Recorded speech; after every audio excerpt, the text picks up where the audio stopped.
We are headed into the Copper Belt province, and our president felt it imperative that we speak to the citizens, particularly on some of the commitments they've made along this trip, and also highlight some of the few areas of concern they may have picked on this trip. So we'll let the two presidents speak. I will now invite the vice president to start. Thank you very much. It's been a great tour of Central Province. Firstly, we would like to thank the people of Western Province for welcoming us and showing up in their numbers without necessarily having to be bused or transported to the venue. The love we've received is so overwhelming, and we can guarantee you that we will not disappoint you. We'll work to the best of our abilities and fulfill the promises that we have made. The president will address most of the issues of concern that have arisen, but I'll just tackle perhaps just a few issues that are national in character and perhaps issues that are really affecting our people. As regards the question of farmers, the question of buying maize from the farmers, it has come to our attention that the Food Reserve Agency has had it difficult to not only announce the floor price, but also to collect monies from persons that may be owing FRA. One such organization that is owing FRA is Eagle Milling. Eagle Milling, which is supposed to be a state-owned company, but is not a state-owned company. The directors and shareholders of that company are individuals such as Solochi. Solochi being a commander, I'd like to refer to him as commandant of ZNS, because even the shift to being commander in itself is an illegality on our part. It's an illegality because we know that ZNS has become what it was not intended to be. And as soon as we get back, ZNS will have to go back to its original purpose. We can't equate ZNS to other defense arms. It is auxiliary and intended to be an aid to the other defense arms. So with that said, it is regrettable that Eagle Milling, having gotten maize from FRA, has failed to pay back FRA for FRA to begin buying maize from the farmers. And it has also come to our attention that Eagle Milling itself is owed by cadres that belong to the ruling party. Many politicians are owing Eagle Milling. Eagle Milling is owing FRA. It is so disheartening that FRA, Eagle Milling have been conduits of corruption, conduits of misappropriation, conduits of abuse of office. That is something that we intend to tackle, and tackle to the very root. That is corruption, and our aim is to fight corruption in all its forms, including issues of abuse of office, issues of overreach, government overreach, issues of favoring persons that are close to the powers that be for purposes of personal or gaining pecuniary advantage over the institutions of governance or the institutions of government. That should never be tolerated. That should not be allowed. Everywhere we've been, farmers are crying that the floor price should be announced. They are having to sell their maize, they are having to sell their produce at very low prices because they are now being desperate, or they're now desperate in that they need to make ends meet. Our farmers make monies once in a year, once in a while, and when they make this money, they keep it and start planning for the next farming season. The next farming season is just around the corner. We are way deep into July, almost approaching August. What is happening is uncalled for. Government should wise up and do what is right by our farmers. At least let this be the last act of good intentions, or at least a good deed, the last good deed that they're going to do in relation to our farmers. Another issue of concern that we have noticed is that the president has been moving around, rally to rally, talking to people. Instead of selling his manifesto, he has embarked on character assassination over things that do not necessarily exist. But we'll not dwell on that, because we are not going to respond to what he calls us, but we're just going to define who we are.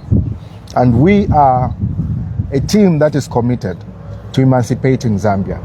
We're a team that is committed to responding to the needs of the Zambians. We are not going into government to fight opposition political parties or indeed any other political party. We're going into government to govern. And to govern is to look at the welfare of the Zambian people, what indeed responds to their needs, improve infrastructure, improve connectivity, employ people, or at least create an environment where businesses are able to flourish. Right now, that's an impossibility, because the UPND has spent the last 4 years, the last 5 years, fighting PF and killing PF. They've succeeded at that, and that's the only success they can point at. Anything else in the economy, as regards the welfare of our people, regards the welfare of our farmers, regards the welfare of the unemployed, as regards the welfare of the children, or indeed youths and women, nothing substantial has been done. There's nothing to write home about. And we are committed to moving the youths and the children, as the president always says, from the margins to the center, so that we can focus on them as regards the developmental programs that we intend to embark on. With that said, I will leave much of the content to the president to embark on, and also emphasize that we are going to be a government of laws, and we are prepared to rule and govern this country in accordance with the law and in accordance with what our constitution dictates, and possibly make even life better for Zambians by strengthening the institutions of governance, much of which the president will refer to. I thank you, ladies and gentlemen. Thank you. Thank you, Vice President. Members of the press, as has been stated by the Vice President, we are wrapping up our tour of Central Province today. We are here to brief the nation of some of the observations we've made, reaffirm our commitments, the commitments we've made at political rallies, and indeed clarify certain messages that may not have been clear on a rally platform. One of the things that we've observed, the violence in Central Province has escalated to very dangerous levels. We started with Chisamba, where a UPND cadre was found in the audience carrying a firearm. We questioned, first of all, this is a non-UPND cadre who ordinarily would not have attended the rally that we're holding. But he came there and he was armed. He actually had a firearm. So this indeed is very, very dangerous. We've seen a gun culture, the gun culture growing in the UPND. We've seen them brandishing guns. We saw that during their intra-party elections in Southern Province. We saw that during the nominations where Honorable Garin Kombo was attacked. So our colleagues are moving from pangas, are now carrying guns. This indeed is very, very dangerous. This was not all. When we came to Mukushi, the ground where we're to have our rally is near UPND offices.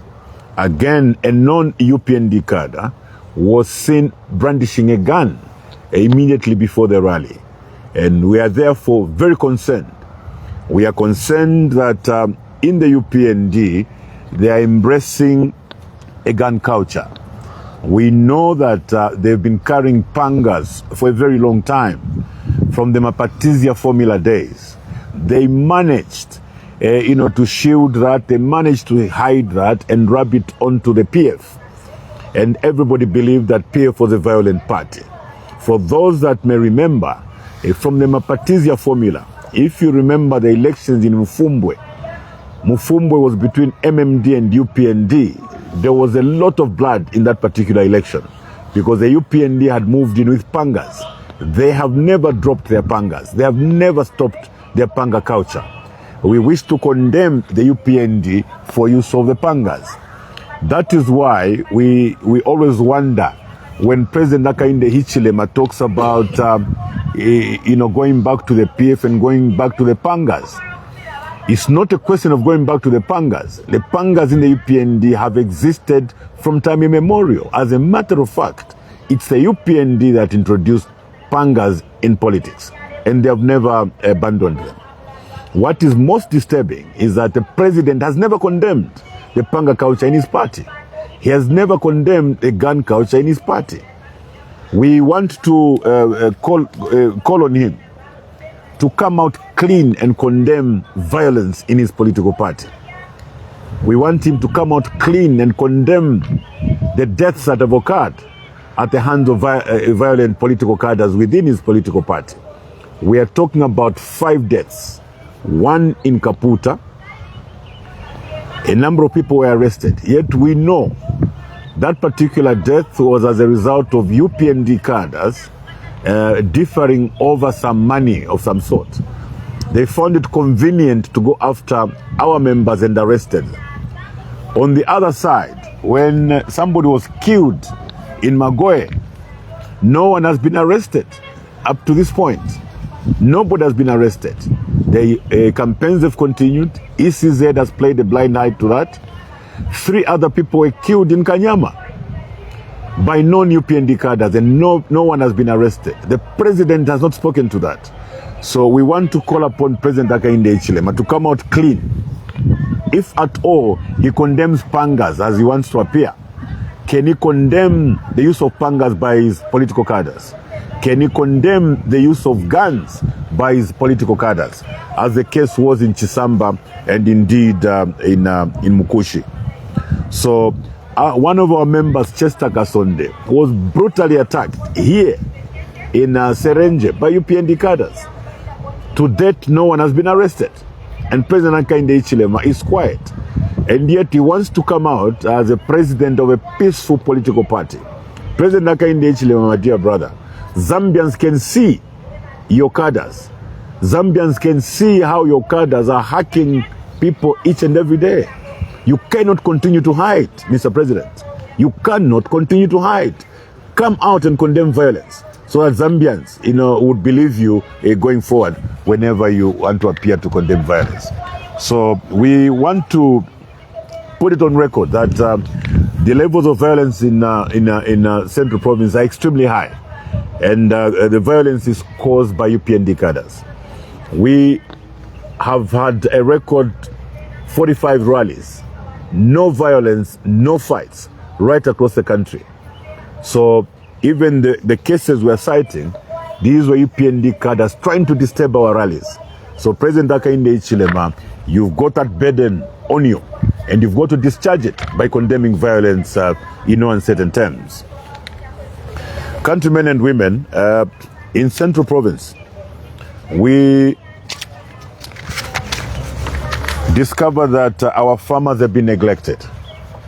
Our farmers have been neglected due to poor distribution of inputs, and the quantum of support that is given to these farmers is not enough to sustain their farming activities.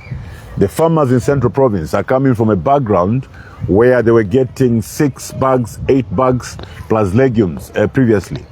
They've now been reduced to receiving fertilizers in small buckets called medas. So this indeed is a concern. As the Vice President had earlier pointed out, we've made our commitment to continue with the Farmer Input Support Program, but also to improve and increase the quantum of support under FISIP. We've undertaken to give each farmer up to 8 bags of fertilizer. In cases where they're also receiving legumes, they'll go up to 10 bags. There'll be an additional 2 bags that will be given to these farmers. This, we believe, will improve the farming activities in Central Province.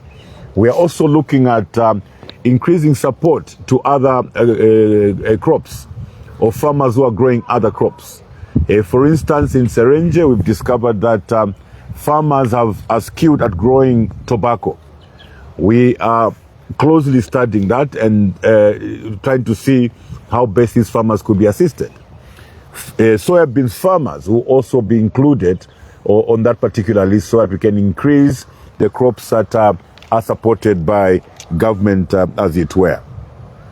So the other concern has been the late payments. Most of the farmers actually lost their property. They lost their capital due to delayed payment by the Food Reserve Agency. This indeed is a concern, and our promise to the farmers that we will be paying for their crops promptly. We will ensure that farmers are not inconvenienced, as the case has been, where they went on for months waiting on queues at the banks, wasting money, spending nights out of their houses just because of these delayed payments. We also later discovered that the late payments were because of some criminal enterprise that was created by government to siphon government money.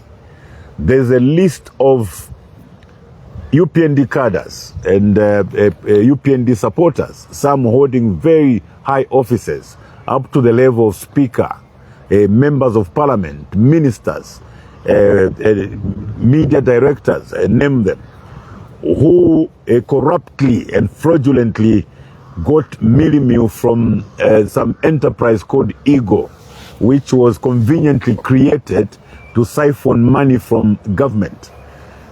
Individuals were given facilities running into hundreds of millions of kwacha. An individual with no past performance whatsoever, nothing to show, is given a facility of 100 million kwacha, and it's been a year plus. They've paid no way towards that, and all these are UPND cadres. President Hakainde Hichilema is aware of this fraud. He's aware of these thefts. We want to call them pure thefts. These are UPND cadres, members of the UPND, friends to President Hakainde Hichilema, who are siphoning money from government institutions. And President Hakainde Hichilema would go on a platform and call innocent people crooks, leaving behind people who have been getting hundreds of millions of kwacha within his camp. FRA has been unable to pay off poor farmers in Central Province because of over 1 billion kwacha is in the hands of UPND cadres who got millimil from Ego Milling, purporting to be exporting it. And in fact exported that millimil, got the money, began to build houses, buying apartments in Dubai, investing in trucking. All this information is available. Suddenly, these media directors, speakers of the National Assembly, are transporters owning hundreds of trucks. People can't trace where they're getting this money to, and yet they were just stealing money through Ego Milling. It's indeed very sad. And I want to call upon President Hakainde Hichilema, before you go on a platform to call innocent people crooks, check in your bedroom, check on your sons. What are they doing? Have they accounted for the millions of kwacha they got through Ego Milling? The Vice President spoke to how Ego Milling was formed. As far as we were concerned, if that was a government enterprise, the person who was supposed to hold shares in that company was the Minister of Finance. But the shares are held by individuals. Now we're beginning to wonder. Others are saying this is a criminal enterprise carefully created to siphon money from government. And if we knew then what we know now, we would have actually moved to try and stop that. We have now discovered that it's through this Ego Milling that millions of kwacha are being siphoned from government. And President Hakainde Hichilema is quiet. I want to call upon you, my brother, President Hakainde Hichilema, address the nation and explain why your members are walking away at individual level, an average of 100 million kwacha. The names are all there. How did they acquire a facility of 100 million kwacha? What did they leave as security? What collateral? What balance sheet did they have to be trusted with 100 million kwacha? Today, they've gotten that money. They are buying trucks. They are buying apartments in Dubai. And President Hakainde Hichilema, you're quiet. You're quiet, and yet you know that your members are stealing from government. Poor farmers in Serenje today are suffering because of your members who are holding over $1 billion, 2 billion kwacha that has been held from the Food Reserve Agency. It's indeed very sad. Countrymen and women, the president that you have in State House today can never pretend to fight corruption. He should never pretend to fight corruption because he's got corrupt elements right in his camp. He's very quick at pointing at others. Look at the Keto that is calling the port black. He calls everybody else corrupt. But his members have been stealing money through ego milling. It's indeed very, very disturbing. Especially that this money belongs to the poor people. The poor people of Serenje, Mukushi, Chitambo, Kapirimposhi, and Chisamba, where President Hakainde Hichilema was yesterday. Those farmers have suffered because his friends have taken away money. They have no intentions to pay it back. If somebody gets mealie meal from the factory and loads it onto trucks and goes to Congo, he comes back after a month having sold the mealie meal and he's not paying you. How sure are you that they'll ever pay? Where will they ever get the money from? Because they're busy investing this money, and President Hakainde Hichilema is playing a blind eye. We are very disturbed with the Vice President when we're going through this morning, that we have a president that can be so hypocritical. He talks about thieves. He talks about thefts and corruption. In his bedroom, his own children are holding on to about 2 billion kwacha. Money that belongs to Zambian people. Money that belongs to the farmers here. Today, they're failing to announce the floor price. Why? Because they have no money. They have no money. The money is with the UPND cadres. So, countrymen and women, my dear farmers, indalama shenu, shikuli ba pompwe. Vali sende shwendalama, ukupitila mubunga, vale vepatio valipanga company, ego milling, yo ego milling asenda mataba kwe FRA, enomba ile pela bakada. Kada umwale senda 100 million kwacha worth aya ashtisha anja na pachani. Ba president Hakainde Hichilema tabatala bakumyako yo. Tabatala balandapo yo. Tabale mfwilo oluse imwe. Tabale mfwila balando oluse. Na bapusana fwebo mfwila balando oluse. Ifo tule mililila koko bati. Ababa pompwe. Be mine no kula ibila balande ndalama. Techa kwa chokwa pele voti yo. Na imwe bene mafama kuchisambo kubale bepo bufi. Mwishi bekuti ndalama shenu. Awa ikata ni mapompwe. Awa bene washingulu ikiawo. Nomba mufiasha bananga bale ibana ishiba. Na ikala tondolo. Nishpale fieshibe potego fit.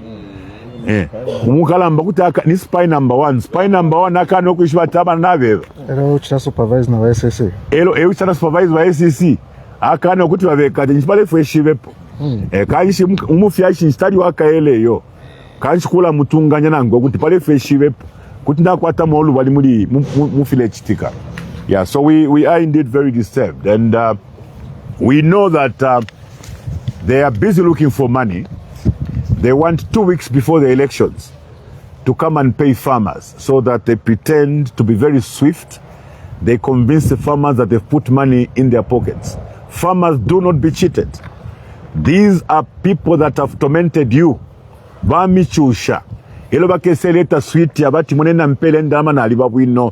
be fooled. Do not be fooled. You should vote for a government that is going to care for you. A government that will care for your farming activities.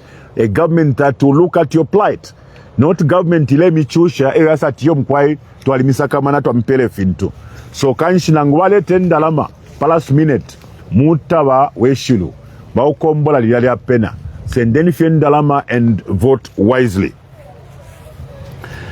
The other issue we found was our commitment to the youths. Remember, Vice President referred to it. Ours is to move the youths and the women from the margins to the center of policy and economic transformation. We identified gold mining in Central Province to be one such sector where we will create millionaires. Creating millionaires in the gold sector will not entail Honorable Makebi Zulu na Mundubile yake sene sakari ama million. Kwa tinula wivile ku Eagle Milling.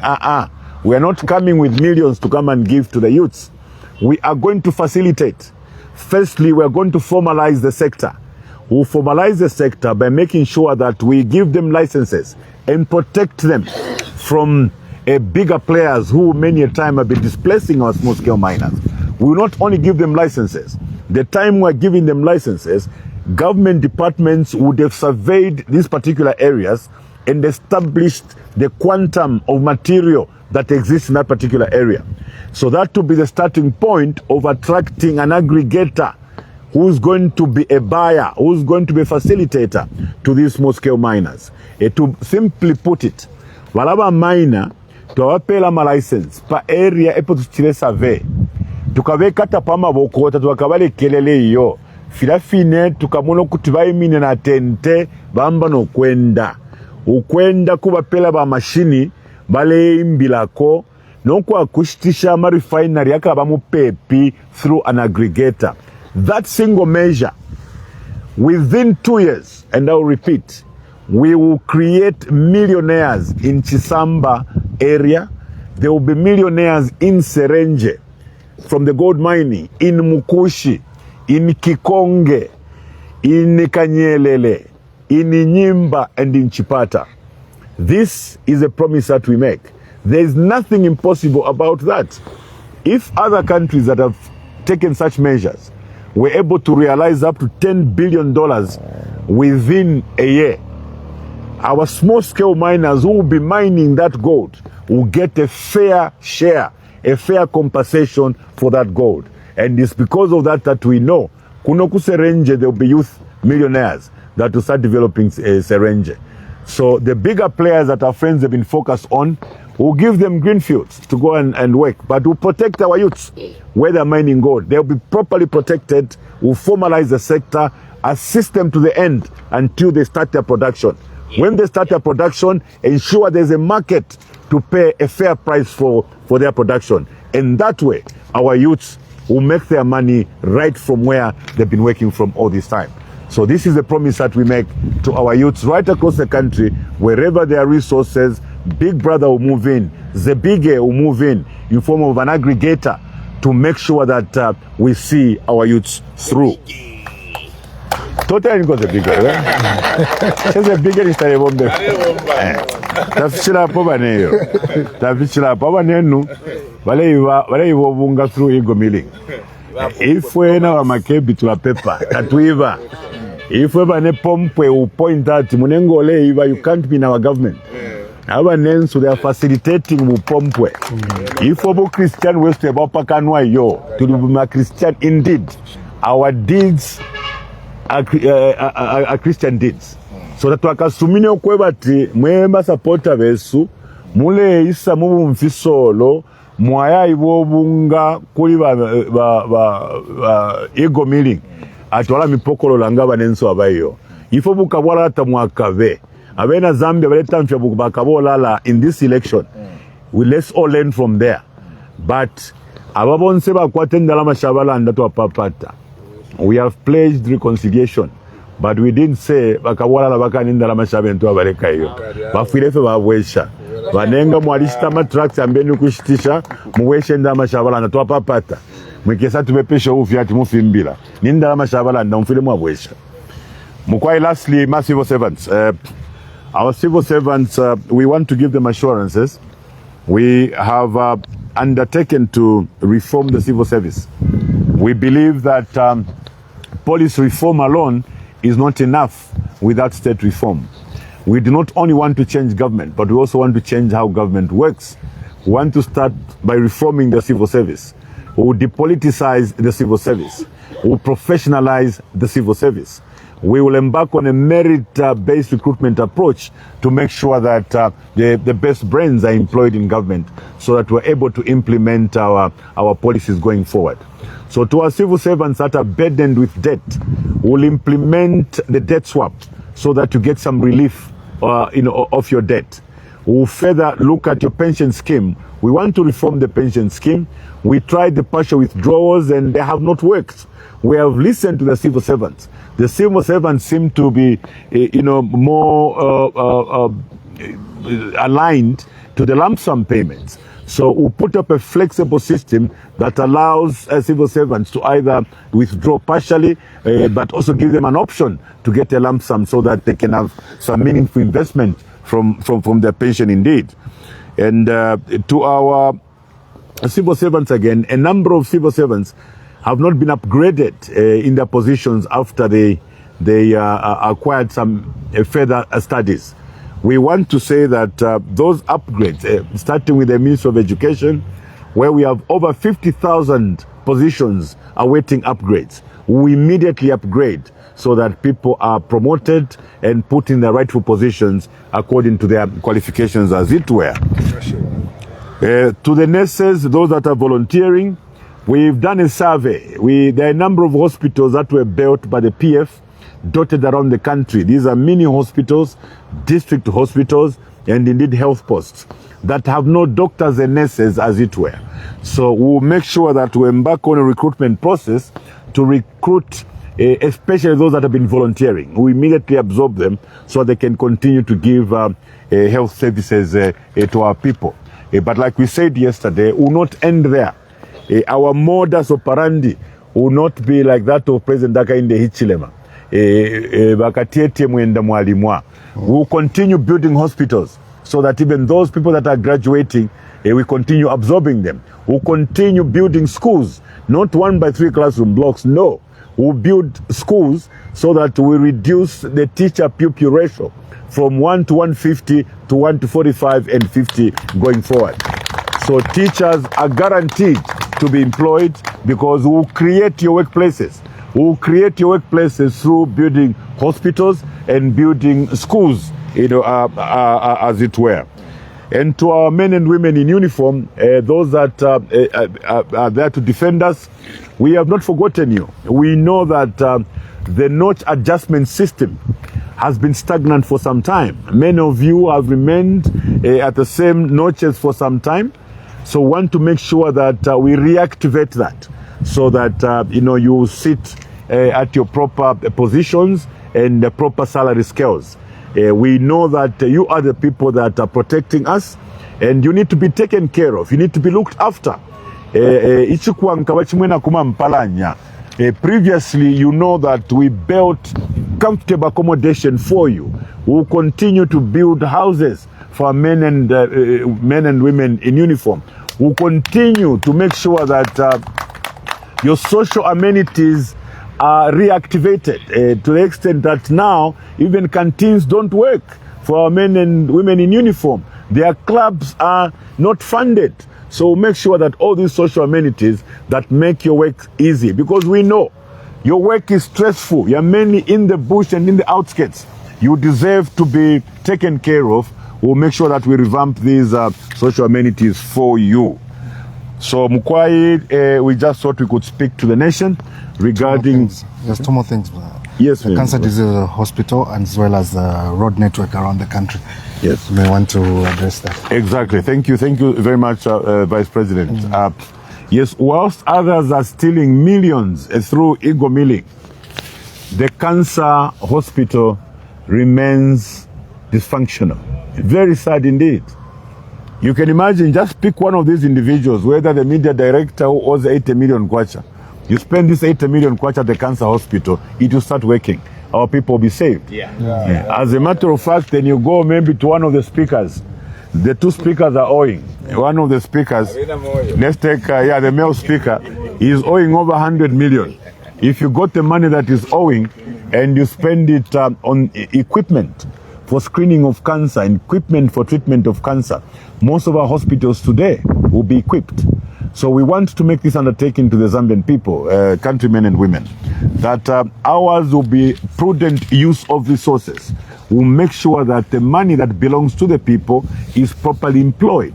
We'll prioritize healthcare, universal healthcare, taking health facilities closest to the people. So if you look at the place like Serenje, They've got a hospital quite all right, but if you look at the population, they will need additional hospitals constructed within Serenge to take care of the people of Serenge. The same applies to Mukushi. The same applies to Chisamba. The same applies to Kawe and Kapirimposhi, where we've been. So we promise to build more health facilities. We promise to use national resources prudently. We've also looked at the road infrastructure, basically. If you look at Chisamba, you've got that road from Chisamba going to Chipembi, right through into Lusaka. Those will be some of the priority projects that we will take, because it saves the people of Chisamba the trouble of having to go around all the way. So that road will be upgraded. Those two roads will be upgraded. In Kapiri, we'll look at the Kapiri Ngawe road. We are looking at the road from Mukonchi coming all the way to Mukushi. We are looking at the Mpula Masansa road.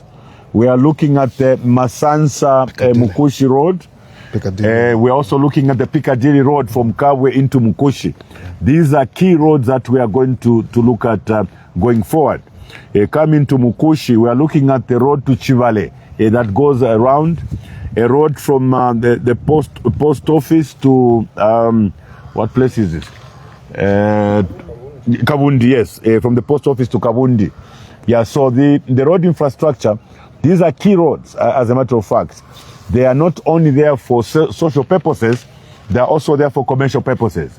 There's a lot of potential that lies along these roads in terms of agriculture, mining, among other economic activities, including tourism. So we're going to prioritize these, because remember, ours is to make sure that we invest in backbone infrastructure.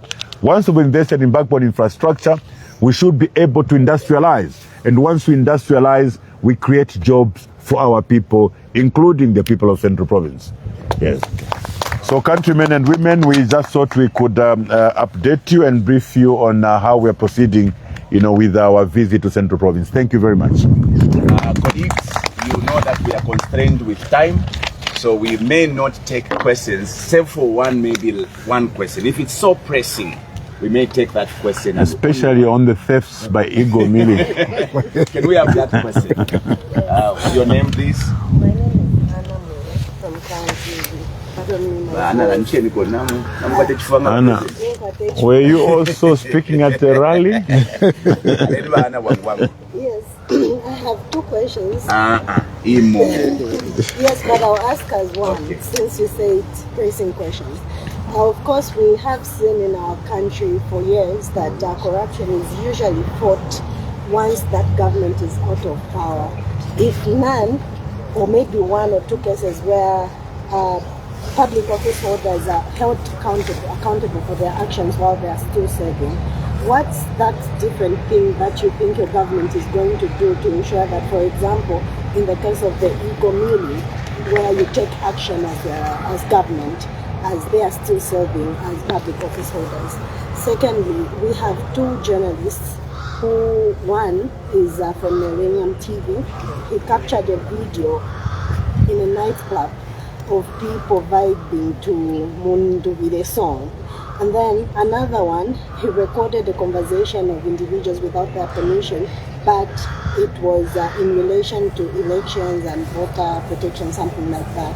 What's your comment in relation to that? That these are journalists and maybe to them, they shared that information thinking it's of public interest.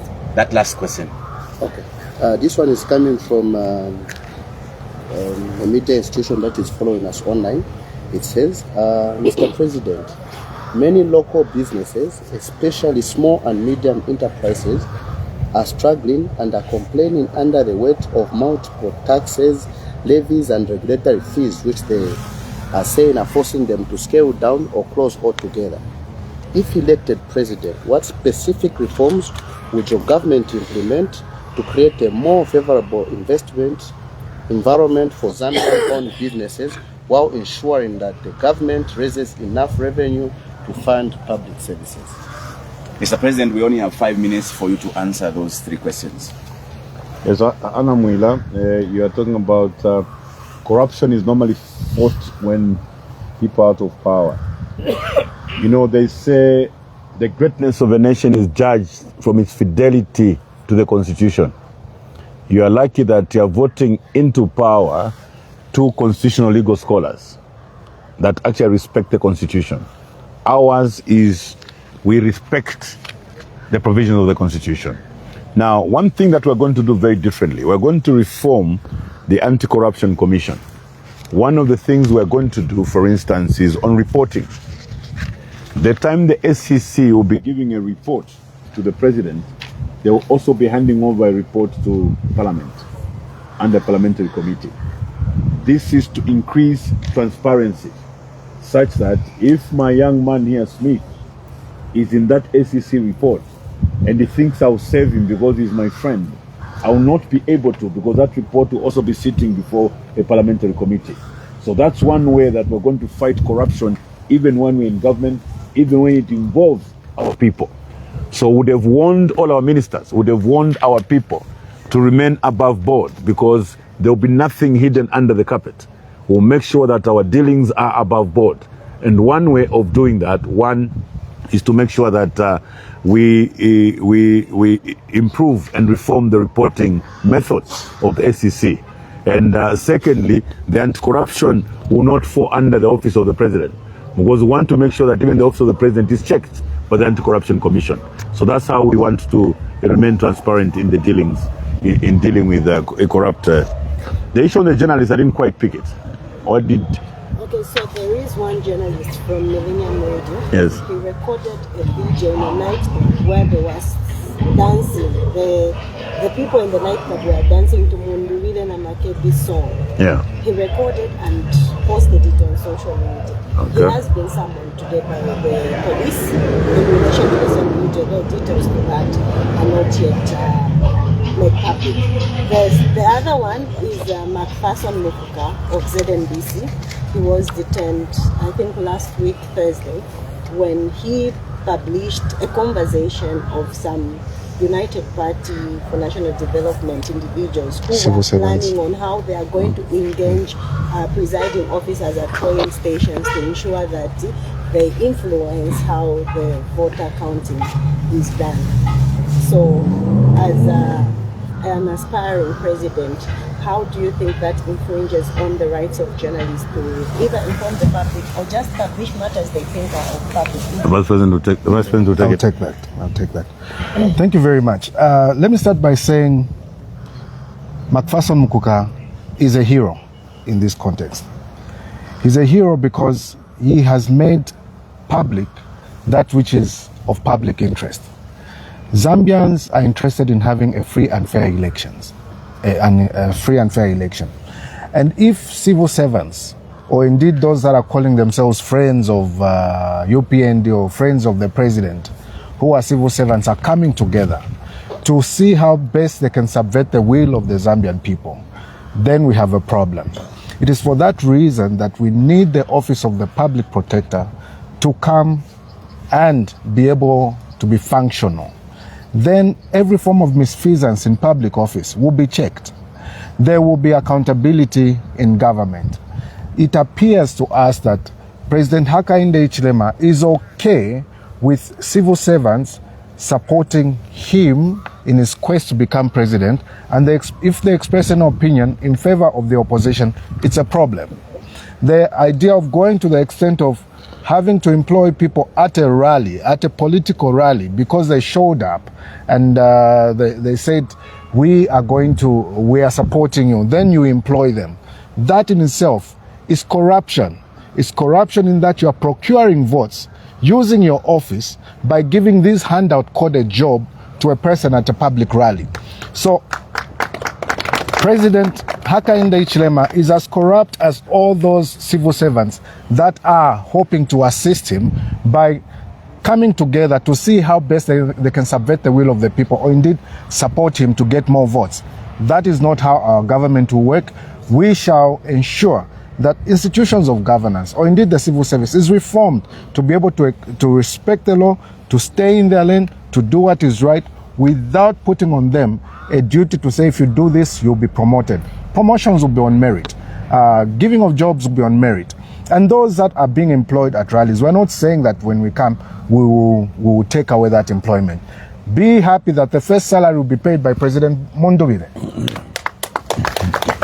But we want to extend this benefit to all those that are not coming to political rallies, to those that are qualified and are looking for jobs. We want this opportunity available to every Zambian out there who is ready and qualified to take on those opportunities. So what we're going to do, make sure that the Office of the Public Protector is functional. We are going to ensure that persons that are whistleblowers, as it were, in this case McPherson, are protected. A person that is expressing themselves, if you go into a public place, believe me, you are volunteered to anything that happens in public. In law, we say volunteer non fit injury. If you're going to go into a particular fight, if you're going to be a boxer and you are punched, you can't say he has assaulted me because he punched me. You volunteer to be in that. So even the person that took that video in that nightclub, in that social setting, perhaps what they think makes it bad is the song that was playing in the background. If what was playing in the background was Jaru, believe me, everybody would be dancing and saying it was okay. But the fact that the song that was played, which people, I'm told, requested for, is a political song, he's being punished, being called to the police, and possibly the DJ, we told, has been fired. There is hope in the next 24 days. There is hope in the next 24 days for every Zambian, and we are going to ensure that all your rights to express yourselves, yes, to hold an idea, to even disseminate that idea is protected. 2 minutes, sir, for the last question. Yes, sir. For the local businesses, we will strengthen the operations of the Business Regulatory Authority towards single licensing. We discover that most of the businesses are stressed because they've got to get so many licenses, 16, 20 licenses. We will reduce that into a single license so that businesses are assisted. So the operations of Business Regulatory Authority will be strengthened so that we streamline. Secondly, through our efforts to industrialize, we are trying to create and broaden the tax base and be able to reduce the tax burden on the few companies that are operating. So small businesses are assured that their taxes will be lowered because they've broadened the tax base. Right now, there are very few businesses that are operating. Why? Most of them closed because of load shedding. And secondly, President Hakainde Hichilema and his friends closed businesses they suspected were run by opponents in the political space. In our case, we don't care. The UPND running businesses will continue running businesses because they employ Zambian people. Opposition businessmen will be able to operate freely because they employ Zambians. But of course, we'll not say the same about ego milling as a criminal enterprise. Thank you very much. Mr. President, we want to sincerely thank you. Just, guys, this is not for the media, just as for guidance.